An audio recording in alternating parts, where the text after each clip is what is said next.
우리 신년 특별 새벽 기도회 다섯째 날입니다.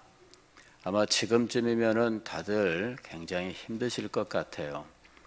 저도 뭐 늘 하는 새벽 기도회지만 이 특별자가 앞에 붙으니까 왜 이렇게 신경이 쓰이고 힘들고 어려운지 이 점점 갈수록 이 버겁다 하는 생각이 들 정도예요. 그러니까 뭐 여러분들은 뭐 오죽하겠습니까? 더 힘들고 더 어려우시겠지요. 벌써 5일째인데 오늘 목요일 제일 힘든 때입니다. 이제 지금 뭐 떨어지는 사람들이 많고 개근상 다 필요 없다. 뭐 이렇게 될 만큼 뭐 힘들고 그러실 것 같아요. 끝까지 한번 달려보기를 원합니다. 꼭 새벽에 혹 못 일어나신 분들 포기하지 마시고 이 새벽기도의 영상 꼭 클릭해서 참석을 하셔요. 다 인정을 해드리겠습니다. 그러니까 이 새벽기도 영상 다 또 주변에 이 전화 통화하시다가 나 어제 못 일어나서 못했어 이런 분들이 있으면 새벽기도 영상 찾아서 듣고 또 기도하고 잠깐 그렇게 꼭 하시라고 하십시오. 그렇게 해서 목사님이 그러는데 그렇게 해도 다 인정한다고 하니까 꼭 그렇게 하라 이렇게 얘기를 하시기를 바랍니다. 그렇게 해서 될 수 있는 대로 많은 분들이 참석했으면 좋겠어요. 왜냐하면은 이번 기회에 우리가 다루는 것은 무슨 뭐 심오한 것을 다루는 것이 아니라 기본을 다루고 있는 거예요. 세월이 흐르다 보면은 기본을 잃어버리거든요.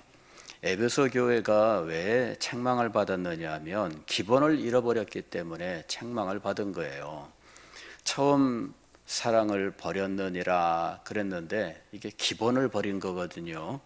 그래서 네가 어디서 떨어졌는지 생각하고 회개하고 돌아가라 이리 얘기한 겁니다. 그래서 이번에 신년 특별 새벽기도회 메시지를 묵상하면서 이번에 주님께서 주시는 것은 기본으로 돌아가자입니다.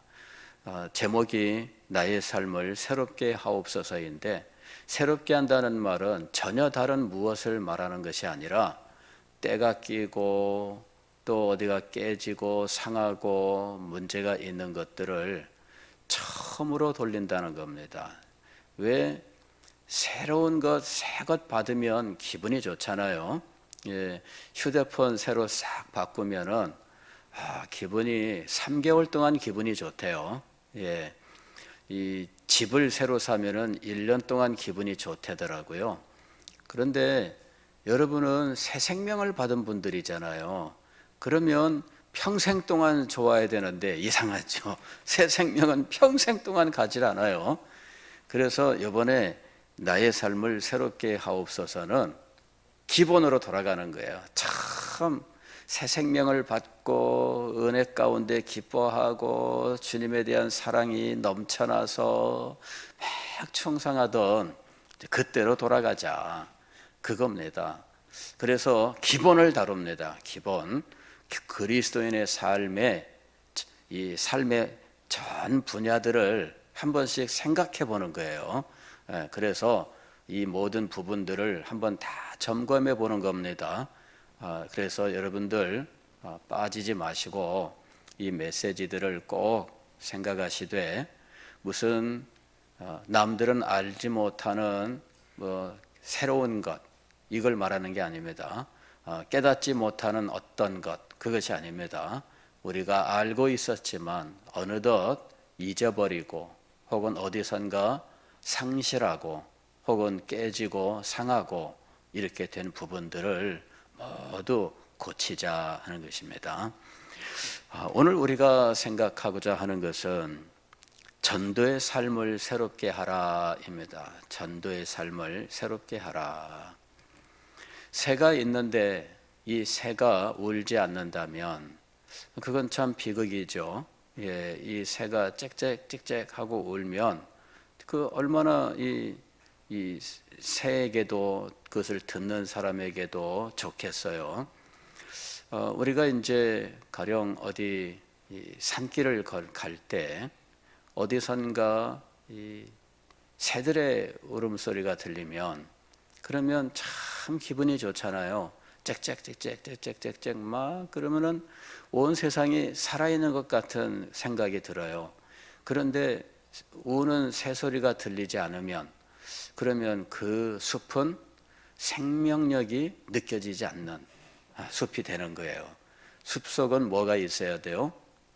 새가 있어야 돼요. 그리고 새들이 울어야 돼. 여기서 짹짹 저기서 짹짹 사방에서 짹짹거리면 우리의 마음속에 평안이 밀려오고 또 살아있다라고 하는 어떤 그 생명력이 넘쳐나게 되는 겁니다. 그래서 산길을 걷는 사람들, 이 트레킹을 하는 사람들은 이 새소리를 그렇게 좋아해요. 그런데 그리스도인은 바로 이 새들과 같은 존재들이에요. 그리스도인들이 울지 않는다. 즉 그리스도인의 눈물은 자기 생활이 힘들고 자기 삶이 안 풀리고 그래서 우는 것이 아니고 영혼 때문에 우는 것이 되어야 된다고 하는 것입니다. 영혼에 대해서 애통함이 있느냐 하는 것이죠. 그리스도인들이 영혼 때문에 안타까워하고 영혼 때문에 복음을 전하고 해야 된다는 거예요. 이것이 없으면 우리는 이 세상이 마치 새가 울지 않는 숲처럼 될 수밖에 없다 하는 거죠. 그리스도인들이 울어야 돼요. 그리스도인들이 복음을 전하기 위해서 입술을 열어야 된다는 거죠. 근데 우리들은 지금 어떤 상황이냐 하는 거예요. 우리들이 우리의 삶을 한번 돌아보셔야 돼요. 나는 입을 벌려 복음을 전하고 있는가 하는 것이죠. 복음을 전하지 못한다면 그분은 지금 현재 영적으로 문제가 있다는 것을 나타내는 겁니다. 이거 우리 교회가 아닙니다. 교회의 문제가 아니라 여러분의 영혼의 문제예요. 여러분의 영혼에 문제가 있어서 복음을 입을 벌려 말하지 못하는 거예요. 여러분 속에 구원의 은혜가 사라진 거예요. 여러분 속에서 생명이 역사하지 않고 있는 거예요. 그것을 분명히 알아야 됩니다. 교회는 어떻게? 교회는 새 생명, 여러분들이 전도할 때 새로워지는 겁니다. 여러분들이 입술을 닫고 여러분들이 마음을 닫고 전도에 대한 생각을 닫고 아예 이것은 일주일 동안 1시간 단 10분도 생각하지 않는다면 여러분들 때문에 교회가 죽고 있는 거예요. 여러분이 전도하지 않으면 이 교회가 새 생명이 탄생하지 않고 새 생명이 들어오지 않고 새 생명에 대한 애통함이 없고 그리고 복음을 전하고자 하는 열정이 없는데 그 교회에 무엇이 있겠어요? 교회에 사랑이 없습니다. 이렇게 얘기를 해요. 당신이 전도하지 않기 때문에 사랑이 없는 겁니다. 그걸 알아야 돼요. 전도를 해야 사랑이 나오는 것입니다. 왜냐하면 복음을 전해야 하나님의 은혜가 넘치고 복음을 전해야 능력이 나타나기 때문입니다. 오늘도 우리가 읽은 말씀 잘 알고 있는 말씀입니다. 오직 성령이 너희에게 임하시면 너희가 권능을 받고 예루살렘과 온 유대와 사마리아와 땅끝까지 이르러 내 증인이 되리라. 내 증인, 그리스도의 증인, 복음의 증인이 된다는 것입니다. 그런데 여기에 오직 성령이 너희에게 임하시면, 나는 성령 받지 않았으니까 이렇게 생각하신다면 큰 오산입니다. 그리스도인은 성령을 받은 사람이에요. 그리스도인은 당연히 성령을 받은 사람이에요. 그런데 성령을 안 받았다고 생각하는 이유가 어디에 있을까요? 내가 생각하는 것은 어느 정도냐? 성령을 받으면은 이럴 거야 라고 하는 나름대로의 생각이 있어요. 그런데 그것이 성령 받은 증거가 아닙니다.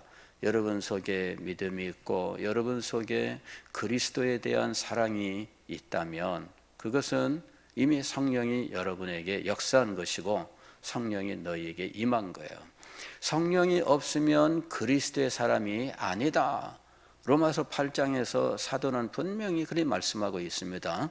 성령이 있으면 그는 그리스도의 사람이라는 거예요. 그래서 우리는 성령을 받은 사람이에요. 또 사도행전 2장에서 베드로가 설교할 때 회개하고 성령을 받으라 그랬습니다. 이것이 하나님께서 약속하신 거예요. 성령을 받으라. 성령을 우리가 받아야 예수님을 믿고 회개의 역사 가운데 우리가 새 생명을 얻는 것입니다. 그래서 이 조건으로 되어 있지만 너희가 오직 성령이 너희에게 임하시면, 이 조건으로 되어 있는데, 이 조건은 개인에 대한 것이 아니라 구속의 역사 속에서 성령을 부으시는, 그래서 모든 영의 육체가 성령을 받는 새 시대를 기다리라 하는 말씀입니다. 그 시대에 성령이 너희에게 임하시면입니다. 지난주에 요엘서 2장 28절 말씀을 드리면서 새로운 경륜, 새로운 시대에 대한 말씀인데, 성령이 모든 육체에 부어지는 시대입니다. 그래서 너희 자녀들은, 너희 늙은이들은, 너희 젊은이들은 이렇게 얘기했던 거예요. 즉 모든 세대, 남녀, 남종과 여종, 즉 모든 영혼들이 성령을 받는 새로운 시대를 말해요. 우리가 이 새로운 시대를 살고 있습니다. 그래서 이 새로운 시대에는 당연히 성령을 받은 존재들이에요. 그리고 우리는 그리스도의 증인이 되어야 해요. 그리고 그리스도의 증인에게 성령이 가장 크게 역사하시는 거예요. 여러분이 은혜를 받고 싶습니까? 여러분이 성령의 은혜를 받고 싶습니까? 그렇다면 복음을 전해보세요. 기도하면서 누군가 영혼을 위하여 기도하고 그 영혼에게 복음을 전해보세요. 그러면 분명히 주님의 능력이 여러분에게 역사해요. 내가 기도하고 복음을 전하면 내가 전한 바로 그 사람이 당장 넘어지는가? 꼭 그렇지 않습니다. 사도는 때를 얻든지 못 얻든지 항상 힘쓰라. 여기 때를 얻든지 못 얻든지는 무엇이냐면, 내가 복음을 전했는데 그 사람이 복음을 받아들이든지 받아들이지 않든지예요. 열매를 거두든지 거두지 않든지. 그런데 신기한 것은 주님께서는 내가 여기다 뿌렸는데 다른 곳에서 거두게 하셔요. 주님은 무엇을 기뻐하시느냐 하면 뿌리는 걸 기뻐하시는 거예요. 뿌리면 이곳에서 결실을 맺어요. 우리들이 보통 이리 생각합니다. 우리 집안에 가정복음화가 일어나야 되는데 자녀들에게 복음 전하는 거 쉽지 않습니다. 복음을 말한다는 거 쉽잖아요. 교회 가라 이건 쉽게 말할 수 있지만 복음을 전하는 건 어려워요. 부모님에게 교회 나가세요. 참 시간이 많이 걸리잖아요. 그런데 여러분, 가정에서 이 식구들에게 복음을 전하고 싶고 가정이 구원받기를 원하는데, 그러면 나는 복음을 어디에 전해야 될까요? 식구들에게 전해야 되겠죠. 근데 결실이 없어요. 너무 힘들어요. 어떻게 해야 될까요? 다른 사람에게 전하는 겁니다. 이 원리가 있는 거예요. 꼭 우리 식구, 그게 아닙니다. 내가 복음을 전하고 은혜를 받고 생명이 넘쳐요. 여기다 뿌렸는데 어디서 거두게 하십니까? 이곳에서 거두게 하시는 거예요. 이 원리가 있습니다. 그래서 때를 얻든지 못 얻든지는 내가 여기다 뿌렸는데 주님께서는 내가 뿌리지 않은 다른 곳에서 거두게 하시는 이 원리가 있다는 걸 말씀하는 겁니다. 그래서 여러분들이 가정복음화를 원하신다면 복음을 전하세요. 어디서? 가정이 아닌 다른 곳에서 복음을 전하세요. 가정에서는 아예 말 안 한다, 그게 아니죠. 여기서는 열매가 더디게 맺혀요. 그런데 여러분은 다른 곳에 가서 복음을 전하라, 그 얘기입니다. 다른 사람에게 복음을 전하세요. 그렇게 하면 이곳에서 역사가 일어나는 거예요. 왜? 하나님께서 그 사람의 소원을 아시고 역사하시는 거예요. 하나님께서는 그가 복음 전도를 위해서 수고했던 모든 것들을 기억하셔요. 그리고 그에게 역사하십니다. 더 큰 성령의 은혜와 역사가 있고요. 그의 삶 속에 능력이 나타나게 돼 있어요. 능력은 복음 전도할 때 나타나는 겁니다. 그래서 오늘 우리는 이 아침에 이 원리를 깨달았으면 좋겠습니다. 새 생명을 받은 우리들, 성령을 받은 사람들입니다. 성령을 받은 사람들은 그리스도의 증인이요 복음의 증인입니다. 그리고 우리가 증인으로서 입을 벌려 복음을 전파할 때 이 세상은 생명력으로 가득한 숲처럼 변할 것입니다. 그리고 여러분이 전도를 하지 않는다면 교회는 사랑이 없고 생명이 없게 될 거예요.